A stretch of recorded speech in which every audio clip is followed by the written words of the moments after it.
Pemirsa sekalian, senang sekali berjumpa dengan Anda. Saya percaya ini bukan suatu kebetulan kita berjumpa pada saat ini. Sesuai dengan judul yang ada, pasti masuk surga.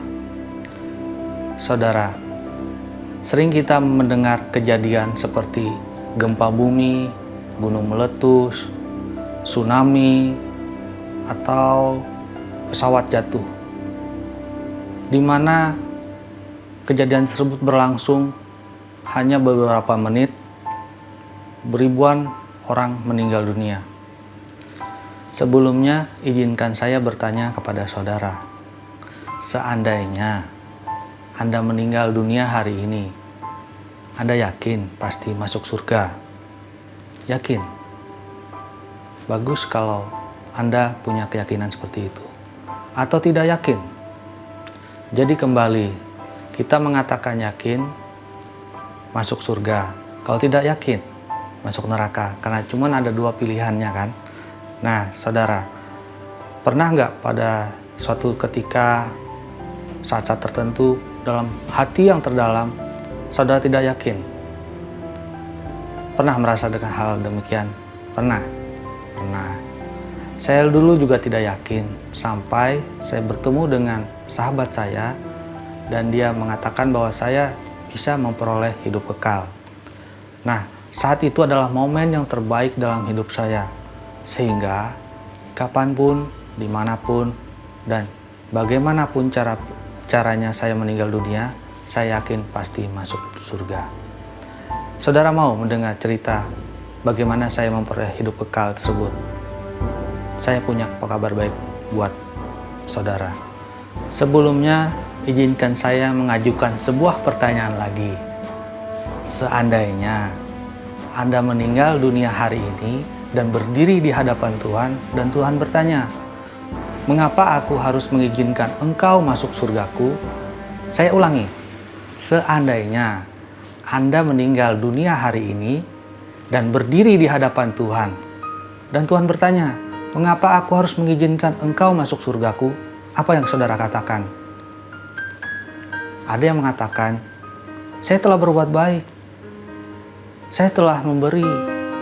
Saya sudah beramal." Pertanyaannya, harus sebaik apa kita? Ada juga yang mengatakan, "Saya percaya apa yang sudah menjadi keyakinan saya saat ini." Apa sesederhana itu? Apa tidak perlu berbuat baik? Perlu. Pertanyaannya, harus sebaik apa kita? Saya mempunyai kabar baik untuk Anda. Sebenarnya hidup kekal itu tidak rumit, sederhana sekali. Sebenarnya sesungguhnya hidup kekal itu adalah anugerah Tuhan. Tidak didapat karena usaha atau upah.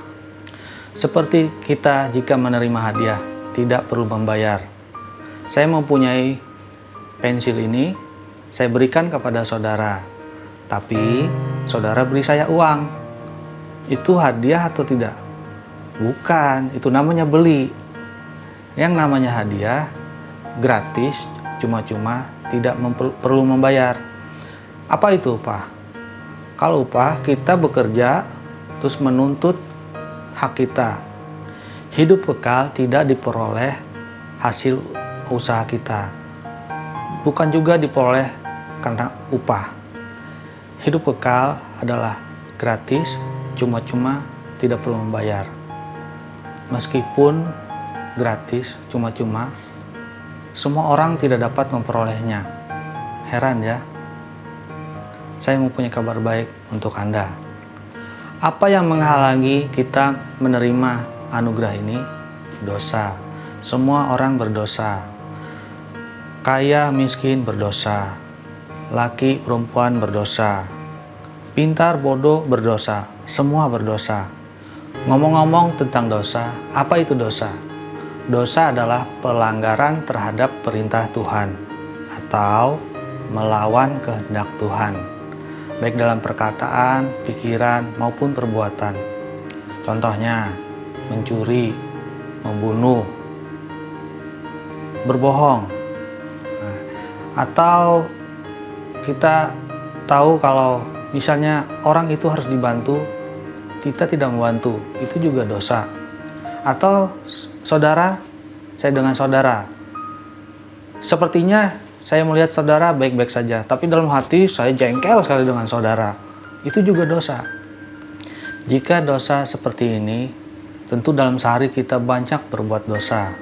Seandainya dalam satu hari kita melakukan 3 dosa, tentu cukup baik bukan? Kalau sebulan 3 kali 30, 90 dosa. Kalau setahun, kurang lebih 1000 kali. Katakanlah Tuhan memberi kita umur 80. Berarti dalam sepanjang umur kita mempunyai dosa 80.000. Wah, banyak sekali ya.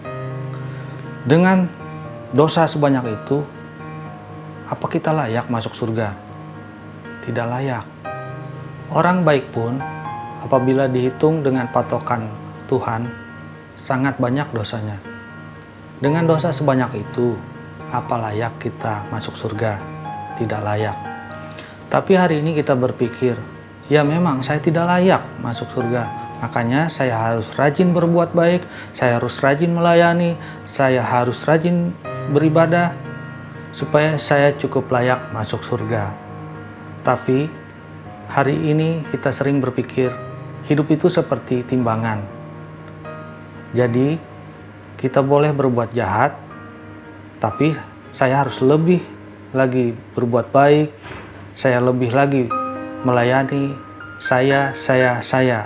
Jadi nanti kalau Tuhan menimbang, minimal dosa saya lebih sedikit dari perbuatan baik saya. Dengan begitu, saya harap saya boleh cukup layak masuk surga. Sering kita berpikir demikian bukan? Pertanyaannya, kalaupun kita mampu berbuat baik, harus sebaik apa kita? Supaya Tuhan katakan, ya kamu cukup layak masuk surga. Mau tahu jawabannya? Sempurna. Nilai di sekolah 10. Itu namanya sempurna. Kalau 9,5 bagus? Bagus, tapi tidak sempurna. Baik, saya akan menjelaskannya melalui sebuah ilustrasi. Saya membuat telur dadar. Telurnya berjumlah 10. Saya pecahkan satu demi satu, dan ternyata telur yang ke-10 busuk karena keteledoran saya. Terus saya aduk. Nah, terus saya buat telur tersebut, apakah layak untuk dihidangkan? Tidak layak kan? Mengapa? Karena satu telur yang busuk telah mencemari 9 telur yang lainnya. Kita berpikir, kan telur yang 9 kan baik, tentunya bisa dong nutupin yang satu. Tetapi sebaliknya, satu mencemari 9 lainnya. Adam dan Hawa dosa berapa kali? 1 kali, dan diusir oleh Tuhan. Tuhan terlalu suci, demikian juga hidup kita. Meskipun kita berbuat baik sebanyak mungkin, tapi karena satu dosa saja sudah mencemari semua perbuatan baik kita, membuat kita tidak layak di hadapan Tuhan yang sempurna. Jadi dengan cara dan usaha manusia mustahil masuk surga. Maka harus ada cara yang berbeda. Mari kita melihat bagaimana cara Tuhan.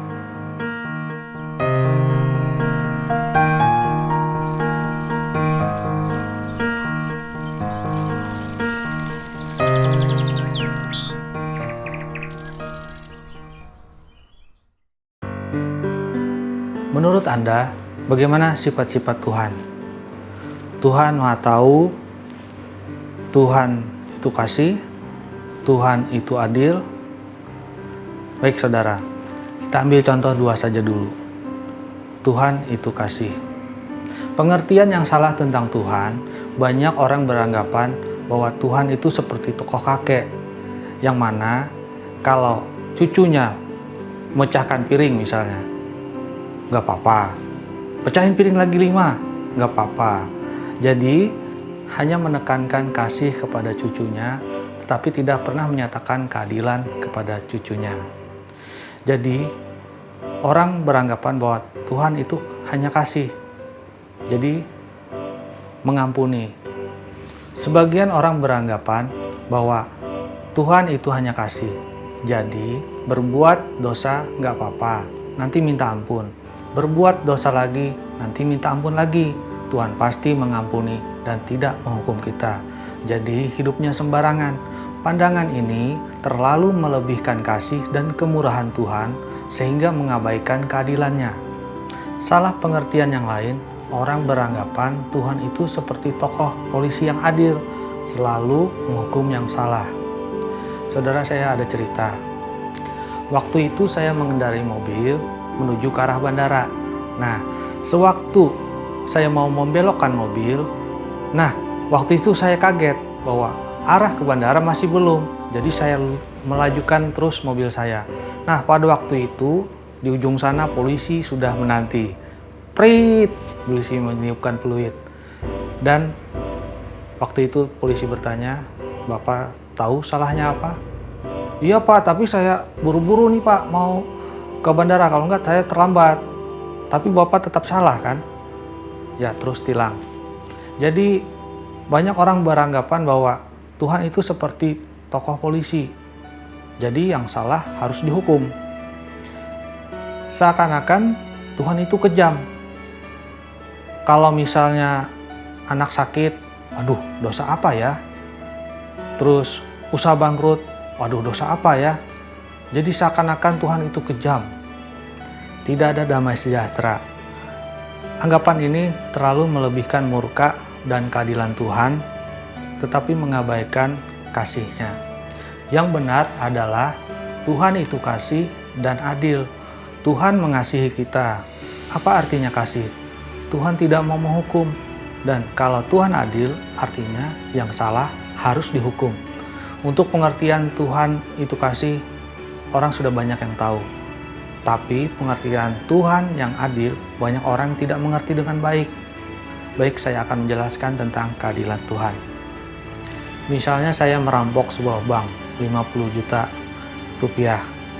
Terus karena saya bukan profesional, maka jarak 100 meter saya pun tertangkap. Dan di meja hijau, hakim memperlihatkan saksi-saksi dan juga alat-alat perekam yang memperlihatkan bahwa sayalah pelakunya. Nah, terus jaksa menuntut hukuman 5 tahun penjara. Saya langsung lemas. Terus saya berkata kepada Pak Hakim, "Pak Hakim, bolehkah saya membela diri?" "Silakan," kata Pak Hakim.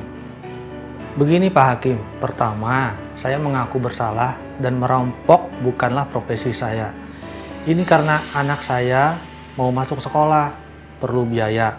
Kontrakan sudah habis, istri saya hamil tua Pak Hakim. Kedua, uangnya masih utuh dan saya sudah kembalikan uangnya dan tidak seorang pun yang terluka. Ketiga, saya kapok dan menyesal telah merampok bank itu. Keempat, saya janji deh tidak akan merampok lagi. Saya bertobat. Mohon Bapak Hakim berkenan membebaskan saya. Bila Anda yang menjadi hakimnya, apakah si perampok tersebut dihukum atau tidak? Tapi hakim yang adil ya, tidak KKN. Tentunya tetap dihukum dan bukanlah hakim yang adil kalau dia membebaskan si perampok bank hanya karena si perampok sudah mengaku, menyesal, dan berjanji tidak akan merampok bank lagi. Kalau hal ini terjadi, maka tidak akan ada satu bank pun di dunia ini yang merasa aman. Hal yang sama, Tuhan kita adalah Tuhan yang adil. Kita orang berdosa, harus dihukum atau tidak? Dihukum. Apa upah dosa? Maut, neraka selama-lamanya. Tuhan kita tidak bisa disuap, bukan? Tidak bisa disuap dengan kebaikan kita, amal kita, persembahan kita, pelayanan kita, apapun itu. Dan upah dosa adalah maut. Artinya, Tuhan yang adil harus menghukum setiap kita, dan kalau setiap kita mati masuk neraka, tidak seorang pun yang boleh protes bahwa Tuhan tidak adil karena kita orang berdosa. Tapi kembali, Tuhan yang sama adalah Tuhan yang adil. Demi keadilan, Tuhan harus menghukum. Tapi demi kasih, Tuhan harus mengampuni. Nah, di sini ada sebuah dilema, bukan? Kalau Tuhan adil, Tuhan harus menghukum. Tapi kalau Tuhan menghukum, berarti Tuhan tidak kasih. Tapi kalau Tuhan kasih, Tuhan mengampuni. Kalau Tuhan mengampuni berarti tidak adil. Bagaimana kasih dan keadilan bertemu? Dilema semacam ini pernah dialami oleh seorang pria bernama Jenderal Samila yang hidup sekitar permulaan abad ke-20. Dia adalah pemimpin sekelompok kaum revolusioner yang berusaha menggulingkan Kaisar Tsar Rusia yang diktator. Kelompoknya hidup di tenda-tenda, di padang-padang gurun, dan tentu saja selalu berpindah-pindah. Mereka juga membawa serta keluarga mereka. Pada suatu malam, seorang pengawal datang melapor, "Pak, ada orang yang masuk ke tenda perbekalan dan mencuri makanan." Jenderal Samila pun marah mendengar laporan ini, karena persediaan makan mereka sangat terbatas dan pemakaiannya sangat dihemat. Dan jenderal pun memberikan pengumuman bahwa mulai sekarang, siapapun yang tertangkap mencuri makanan akan dicambuk sebanyak 50 kali di muka umum. Untuk sementara tidak ada kejadian. Namun tidak lama kemudian, pengawal datang lagi kepada Jenderal Samila untuk melapor. "Pak, ada kabar baik." "Apa kabar baiknya?" kata jenderal. "Pencurinya sudah tertangkap," kata si pengawal. Wah, jenderal pun senang. "Tapi, Pak, ada kabar buruk." "Hah? Tadi kabar baik, sekarang kabar buruk." Karena si jenderal sudah senang, sudah bawa pencurinya ke sini. Setelah si pencuri dihadapkan kepada Jenderal Samila, Jenderal Samila kaget karena ternyata pencuri itu adalah Ibu Samila, mamanya sendiri. Jenderal seperti mendapat buah si malakama. Semalaman Jenderal Samila tidak bisa tidur memikirkan hal tersebut. Kalau Jenderal Samila tidak menghukum ibunya, semua orang tidak akan percaya dan mengakuinya lagi sebagai pemimpin yang adil. Tapi kalau Jenderal Samila menegakkan keadilannya, belum sampai 10 cambukan, ibunya pasti sudah mati karena sudah tua. Keesokan harinya di lapangan terbuka berkumpullah seluruh rakyat dan semua orang bertanya-tanya apa yang akan dilakukan oleh Jenderal Samila. Kalau Jenderal menghukum ibunya, wah anak durhaka ini. Tapi kalau Jenderal Samila tidak menghukum, wah pemimpin KKN ini. Tenang rakyatku, demi keadilan, eksekusi tetap dilaksanakan. Jenderal Samila, ibunya, dan Algojo berada di tengah-tengah lapangan dan acara eksekusi pun akan segera berlangsung. Pada hitungan ketiga, eksekusi akan dilaksanakan. 1, 2, "Stop!" kata jenderal. Wah, rakyat pun heran. Dan Jenderal Samila berkata, "Demi keadilan, eksekusi tetap dilaksanakan. Tapi aku mengasihi ibuku. Izinkan aku menggantikan ibuku." Dan jenderal pun menuju ke tengah-tengah lapangan, menemui ibunya, dan ibunya dibawa ke pinggir lapangan, dan Jenderal Samila pun melaksanakan hukuman cambuk tersebut. Cambuk, jatuh, berdarah. Cambuk, jatuh, berdarah. Wah, rakyat melihat ini benar-benar pemimpin yang kita harapkan. Di depan seluruh rakyat, sekalipun dia seorang jenderal, dia diperlakukan sebagai seorang pencuri. Mamanya tidak tahan, dia hanya dapat meneteskan air mata. Dia tahu dia yang salah. Tapi jenderal itu, anaknya yang menjalani hukuman itu. Oh, ini suatu cerita yang luar biasa bukan? Rakyat angkat 2 jempol untuk hari ini. Ternyata hanya dengan cara mengorbankan diri inilah keadilan Samila dapat ditegakkan dan sekaligus kasih kepada sang ibu dibuktikan. Demikian juga Tuhan tidak akan mengingkari kasih-Nya kepada kita, tetapi juga tidak akan meniadakan keadilannya terhadap kita. Tuhan menunjukkan kasih dan keadilannya melalui pengorbanan dirinya di dalam Yesus Kristus.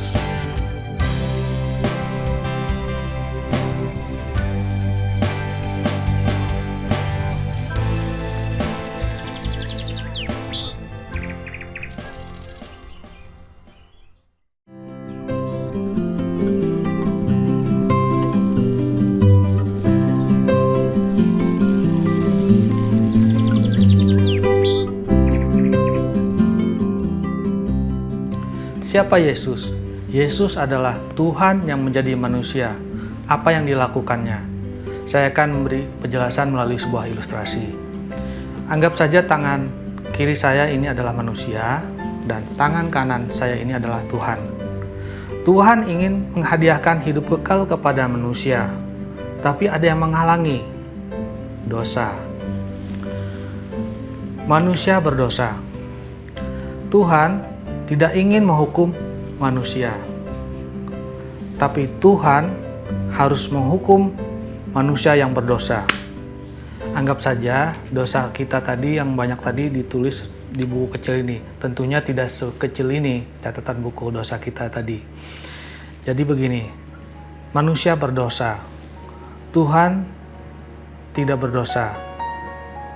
Nah, bagaimana kasih dan keadilan tadi bertemu? Ingat kisah Samila bahwa Tuhan menunjukkan kasih dan keadilannya dengan mengorbankan dirinya di dalam Yesus Kristus.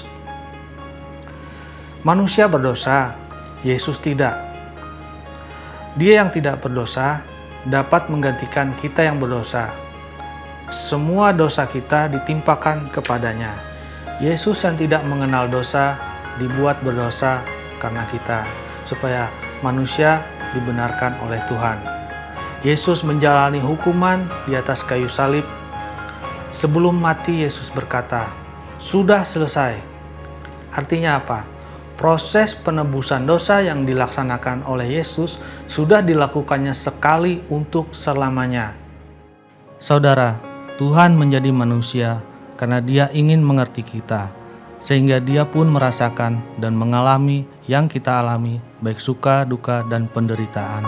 Dan Yesus menjalani hukuman mati di atas kayu salib, karena dosa menuntut hukuman maksimal, yaitu hukuman mati, yang sebenarnya saudara dan saya yang berdosalah yang seharusnya dihukum. Yesus menjadi miskin supaya kita menjadi kaya. Yesus di atas kayu salib menjadi kutuk supaya kita dibenarkan dan diberkati oleh Tuhan, sehingga kita merasakan kasih Bapa yang sempurna, diterima dan dicintai tanpa syarat, diberkati tanpa sebab, dan disayangi tanpa batas. Kita berada pada suatu masa lalu, sekarang dan yang akan datang. Tetapi Tuhan tidak dibatasi oleh waktu. Tuhan memandang dari awal dan akhir kehidupan kita, sehingga dosa kita kemarin, sekarang, dan yang akan datang sudah diampuni. Tebusan yang diminta oleh Tuhan sudah dibayar lunas oleh Yesus. Yesus mati, naik ke surga, dan menawarkan hidup kekal kepada manusia. Hidup kekal ini dapat diterima dengan iman. Sederhana bukan? Tapi sekarang masalahnya banyak orang salah mengerti apa itu iman. Iman ibarat sebuah kunci. Jadi hanya kunci yang benar yang dapat membuka pintu surga. Itu namanya iman yang menyelamatkan. Nah, biarpun kunci ini banyak, tapi hanya satu kunci yang dapat membuka pintu surga, yaitu adalah iman yang menyelamatkan. Berarti ada dong iman yang tidak menyelamatkan. Ya, benar. Jadi, iman yang tidak menyelamatkan itu seperti iman yang melompat dalam gelap. Apa itu iman yang melompat dalam gelap? Iman yang melompat dalam gelap seperti saya dan saudara misalnya berjalan di sesuatu yang gelap, tidak kelihatan apapun, dan waktu kita berjalan, saya suruh saudara, ayo lompat ke depan. Saudara mau aja. Nah, dia kalau di depan tidak ada apa-apa, kalau jurang, mati konyol. Nah, jadi iman yang tidak menyelamatkan adalah iman yang melompat dalam gelap. Dia taunya bahwa dari kecil, ya saya sudah ikut kepercayaan ini. Makanya saya ikut saja. Ya bapak saya begini, ibu saya begini, ya saya ikut saja. Nah, itu adalah iman yang melompat dalam gelap. Iman yang tidak menyelamatkan yang kedua adalah iman yang berdasarkan akal saja. Sebenarnya dia percaya, tetapi dia tidak mengandalkannya. Contoh, saudara mengenal presiden saudara, mungkin saudara tahu istrinya siapa, anaknya siapa, hobinya apa, mungkin saudara tahu keahliannya apa. Nah, dengan begitu banyak biodata yang saudara punya, terus saudara berkunjung ke rumahnya presiden. Apakah presiden mau menerima saudara? Tentu tidak, kan? Jadi, walaupun kita percaya dengan apa yang membuat kita mempunyai banyak data tersebut, tapi belum tentu kita mempunyai hubungan dengan orang tersebut. Banyak orang juga mengalami hal yang sama. Kalau ditanya, tahu Yesus? Tahu, saya kan sejak kecil sudah tahu. Dan itu hanya sebatas pengetahuan saja. Sama halnya kalau kita ditanya, kita tahu bahwa Yesus adalah Tuhan. Dia mati untuk kita. Apakah dengan demikian berarti kita dipastikan mempunyai hubungan dengan Tuhan? Belum tentu, saudara. Jadi, iman yang tidak menyelamatkan, yang kedua adalah iman yang berdasarkan akal pikirannya saja, sebatas pengetahuan. Dan iman yang ketiga yang tidak menyelamatkan adalah iman yang sementara. Maksudnya bagaimana? Iman ini dia sudah percaya dan mengandalkan Yesus, tetapi hanya sementara selama dia hidup di dunia ini. Sewaktu dia mau bekerja, dia berdoa. Sewaktu dia ingin menjalin hubungan rumah tangga dengan keluarganya, dia berdoa, minta bimbingan Tuhan. Tapi ironisnya hanya sebatas di dunia ini saja. Tapi untuk hidup kekal, dia mengandalkan dirinya. Untuk masuk ke surga, saya harus berbuat baik, saya harus beramal, saya harus melayani, saya. Siapa yang diandalkan? Sayanya, bukan Tuhannya. Nah, iman yang seperti ini juga iman yang tidak menyelamatkan.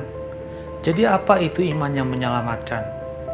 Iman yang menyelamatkan adalah iman yang mengenal dan mengandalkan Yesus saja sebagai satu-satunya Tuhan dan Juru Selamat untuk memperoleh hidup kekal.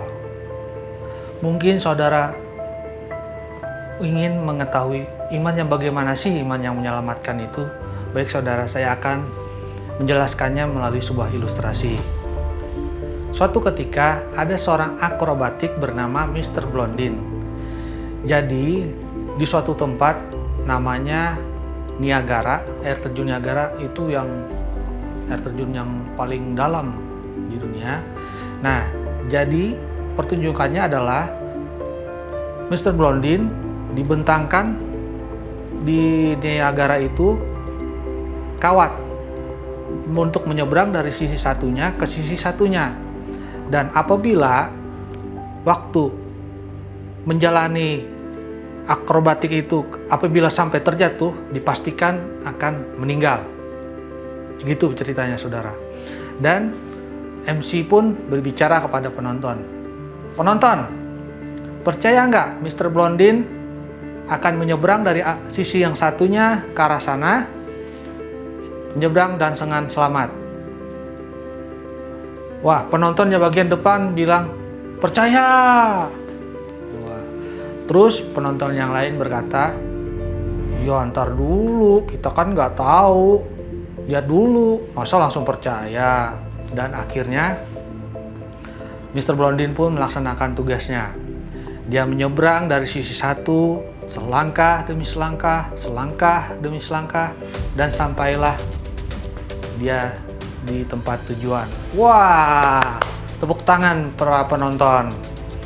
Dan MC kemudian berkata lagi kepada penonton, penonton, sekarang Mr. Blondin akan menyeberang dengan di depannya ada keranjang yang berisi karung beras. Nah, penonton percaya enggak bahwa Mr. Blondin nanti dapat menyeberang. Wah, penonton paling depan ngomong, percaya. Kan sudah 2 kali nonton ini. Ya pasti bisa dong dia nyebrang. Terus penonton yang lain, ntar dulu, tadi kan tidak ada beban. Siapa tahu sekarang. Wah, belum bisa kita percaya katanya. Oke, baik. Sekarang Mr. Blondin pun melaksanakan tugasnya. Dan dia melewati tali serbut dengan di depannya ada keranjang yang berisi karung beras. Selangkah demi selangkah, selangkah demi selangkah, selangkah demi selangkah, akhirnya sampailah Mr. Blondin pada tepi satunya. Wah, penonton bersorak-sorai. Wah, hebat, hebat.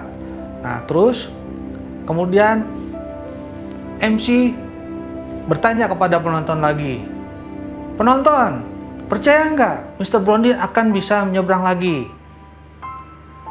Tapi sekarang isinya manusia di keranjangnya. Percaya nggak? Wah, penonton paling depan ngomong lagi, percaya. Wah, sudah 2 kali nonton, ya pasti percaya. Nah, terus yang penonton tadi yang belum percaya sekarang sudah percaya. Ya pastilah bisa, asal orang yang di keranjang tersebut kentut saja nggak boleh. Oh, itu ganggu konsentrasi loh. Oke, akhirnya MC bertanya kepada penonton, ya, bertanya pada penonton yang paling depan, Bapak mau ikut Mr. Blondin di keranjang biar diseberangkan oleh Mr. Blondin? Wah, jangan saya kan sudah tua, yang lain aja. Wah, ngomongnya percaya tadi. Terus akhirnya MC pun bertanya kepada penonton lain, Pak, Bapak mau ikut bersama Mr. Blondin? Wah, jangan, saya ini jantungan, kalau ada apa-apa gimana? Nanti istri anak saya gimana? Yang lain aja. Nah, karena semua penonton ditanya nggak mau, akhirnya ya pertunjukan pun dibubarkan. Ketika orang sudah mulai bubar, tiba-tiba dari tengah lapangan ada seorang berteriak, saya ikut. Wah, semua mata melihat, siapa sih yang ngomong ini? Ternyata seorang anak kecil. Dia mengatakan, saya mau ikut kepada Mr. Blondin. Dan Mr. Blondin berkata, silahkan. Nah, ketika itu anak tersebut naik di keranjang dan Mr. Blondin pun akan melaksanakan tugasnya untuk menyeberangkan anak tersebut ke seberang satunya. Selangkah demi selangkah, selangkah demi selangkah, dengan kepiawaian Mr. Blondin, akhirnya mereka selamat sampai tujuan. Wah, penonton bersorak-sorai. Wah, ini bagus ini. Semua sukses, selesai. Dan akhirnya begini saudara, karena penasaran, akhirnya beberapa orang wartawan menemui si anak tersebut. Karena saking penasarannya ditanyain, kamu tidak takut ikut Mr. Blondin? Enggak, jawab si anak. Jadi karena terlalu penasaran, akhirnya wartawan nanya, kamu ini anak siapa sih? Dan anak itu ngomong, itu bapak saya. Oh, ternyata anaknya Mr. Blondin ternyata. Dan anak ini berkata, kalau papa saya pegang tangan saya yakin selamat sampai tujuan. Wah, ini suatu gambaran yang indah bukan? Saya bertanya pada saudara, iman yang menyelamatkan, imannya anak ini atau imannya penonton?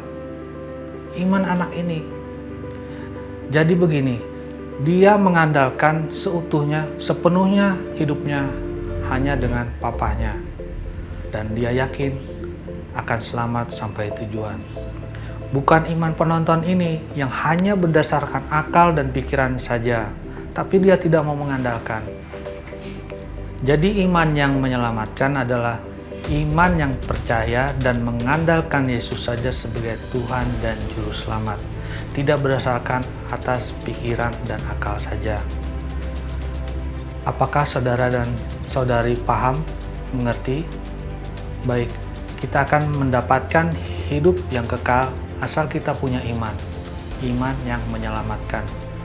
Saudara, apapun keadaan saudara sekarang ini, saat ini, siapapun saudara, dengar saudara, Tuhan Yesus mengasihi saudara tanpa syarat. Dan bahwa ada suatu kekosongan di dalam diri setiap orang yang bisa diisi hanya oleh suatu hubungan dengan Tuhan, yaitu membangun suatu hubungan dengan Tuhan Yesus Kristus. Saya percaya bahwa mengenalnya adalah sumber damai sejahtera dan kepuasan sejati dalam hidup. Saya tidak berbicara tentang menemukan agama atau bergabung dengan gereja tertentu. Saudara, saudari, apakah saudara ingin menerima hadiah kekal itu? Kalau saudara mau, artinya saudara mau menerima Yesus yang memberi hadiah hidup kekal tersebut. Yang kedua, kita terima hidup kekal, apa artinya? Mulai hari ini, jangan lagi mengandalkan diri lagi untuk menerima hidup kekal. Mulai sekarang hanya mengandalkan Yesus saja. Yang terakhir, bertobat. Apa arti bertobat? Bertobat bukan karena ketahuan berbuat jahat lalu malu bertobat. Bukan. Bertobat adalah perubahan sikap, berbalik 180 derajat, yaitu mengandalkan Yesus. Yang dulu mengandalkan diri sendiri, sekarang hanya mengandalkan Yesus. Hidup dipimpin oleh kebenaran firman Tuhan. Apakah saudara ingin menyampaikan ini di dalam doa kita secara pribadi kepada Tuhan? Apabila saudara ingin melakukannya, mari kita berdoa, ikuti doa saya. Tuhan Yesus Kristus, saya adalah orang berdosa dan tidak layak menerima hidup kekal.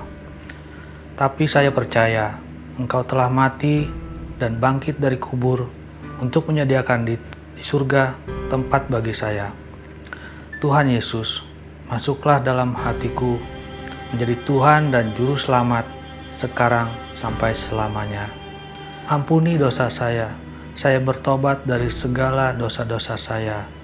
Sekarang saya hanya mengandalkan Yesus saja untuk keselamatan saya.